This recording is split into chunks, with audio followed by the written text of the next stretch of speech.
Hey guys, welcome to Series World. Today I'm going to explain a mystery thriller series called Triptych from 2023. Turn on subtitles and spoilers ahead. The first episode opens with Aleda going to a renowned psychiatrist's office with a gun. She's not herself at all. It's like she's possessed.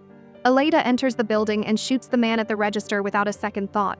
She shoots two more people before entering the room where her psychiatrist Julia was. By the time the police arrive, she has already taken Julia hostage at gunpoint.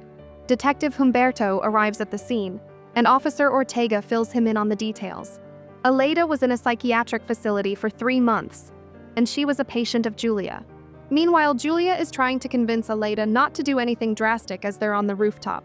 She tries to calm Aleda down, but Aleda is getting more agitated. Julia hands her the call that she got from the police.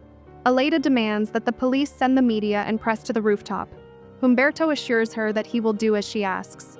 While he's negotiating, the sniper gets into position, and the officers are also ready to take down Aleda. The sniper is trying to get a better angle to shoot, but Julia has been able to regain Aleda's trust. She hugs Aleda to comfort her. Because she's hugging her, the sniper can't shoot Aleda. Julia notices this and signals the sniper not to shoot. But the sniper does shoot, and the first shot hits Julia's shoulder.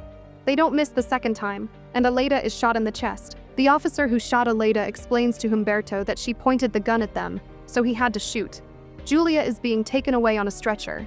She seems more worried about Aleda than about herself. The forensic team arrives and goes to the crime scene. Becca, short for Rebecca, is the one who investigates Aleda. She's taken aback when she sees that Aleda looks exactly like her, as if she's looking in a mirror. Aleda calls her by her name, and Becca screams to everyone that Aleda is alive. Becca, who has absolutely no idea what's going on, tries her best to keep Aleda alive.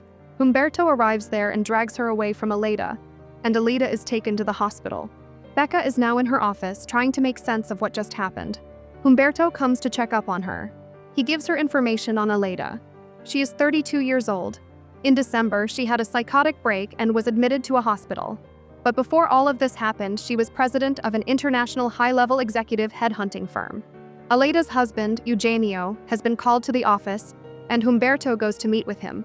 Humberto asks him why Aleda was admitted to the hospital and why he got her out that day.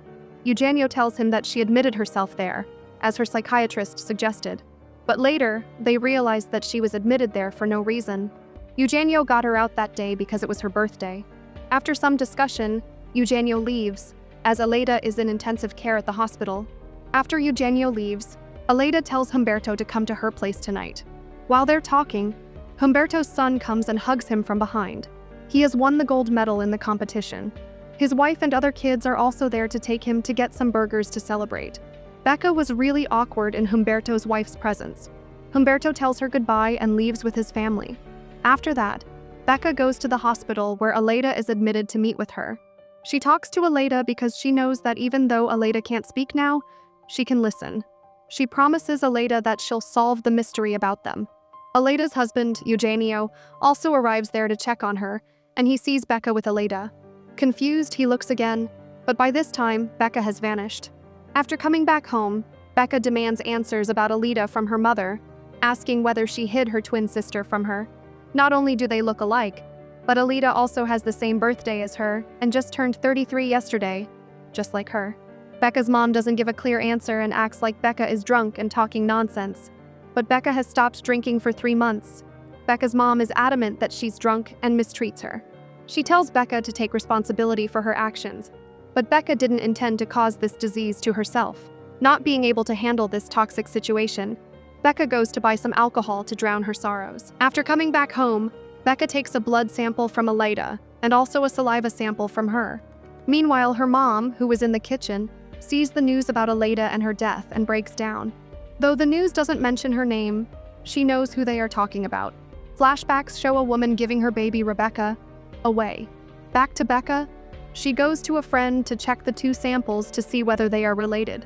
She tells him that they are from 2 separate donors. After coming back home, she celebrates her birthday alone with a small cake. She starts remembering the intimate, steamy moments she shared with Humberto. They were making love when she told Humberto not to forget her birthday from now on. Humberto promises her that they'll spend all her birthdays together, but here she is alone in her room. Flashbacks show Becca telling Humberto not to promise something he can't give. Humberto then tells her that he'll leave his wife, Marifer. Later, Becca confronts him about leaving his wife, but Humberto tells her that it's complicated with Marifer. Becca doesn't understand what's so complicated. They have been separated for months, yet he can't leave Marifer. Humberto tells her that he doesn't want a divorce, plus Marifer is pregnant. Flashbacks show that later that night, Becca goes to Humberto's house and smashes his car. She also tries to set it on fire, but Humberto notices her from his window. Becca falls asleep, and flashbacks show Aleida running on the street to her husband. She tells Eugenio that the house is on fire. Becca wakes up from sleep, sees the time, and gets ready to go to the hospital. But the girl at the register tells her that there's no one there named Aleida. She double-checks but still has no luck. Humberto arrives there and Becca asks him how this is possible. She saw Aleida there yesterday. Humberto tells her that Aleida died last night, and her family didn't want to involve the media or anything. Humberto asks her whether she attended her AA meeting, but Becca couldn't care less about that now. After coming back to the police station, Becca notices that Humberto has closed the case. She asks how they could do this, but he tells her that they got orders from upstairs, so they had to. Becca feels helpless at this point. Humberto also doesn't seem to care, but he tells her that if she wants to keep working there, she has to attend the AA meetings regularly. Later that day, Becca goes to Julia's office where the shooting occurred. She goes through the files, but the guard starts peeking through the door, so she stops. Becca then goes to the roof. She starts remembering everything that happened, but she couldn't handle the pressure anymore, so she leaves. After coming back home, she gets a call from her friend from the lab. Becca tells him to come upstairs. He brings the results and shows them to her.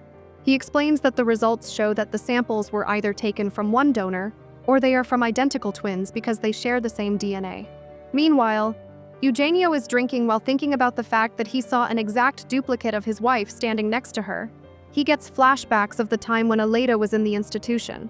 She swore to him that she doesn't have multiple personalities, but Eugenio doesn't believe her and tells her that her therapist thinks it's best for her to stay in the institution for a while. Back to Becca.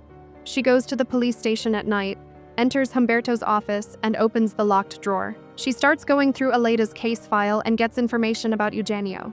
She leaves the drawer open, and in the morning, Humberto realizes that Becca went through the file and now has information on Eugenio.